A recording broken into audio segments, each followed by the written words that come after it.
নিখিল, sorry mister Sen, আমি বোধহয় ভুল সময় এসে পড়েছি। I am really sorry. ভেবেছিলাম তোমার যদি কাজ শেষ হয়ে গিয়ে থাকে তো আমরা দুজন একসঙ্গে বাড়ি যাব, কিন্তু তোমার বোধহয় এখনো। এনিওয়ে, আমি আসছি, ইউ ক্যারি অন। আমার কাজ শেষ হয়ে গেছে।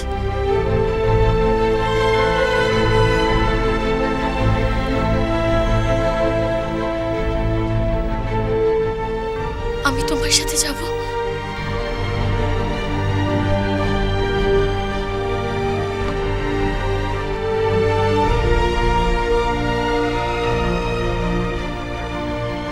বাই মিলি।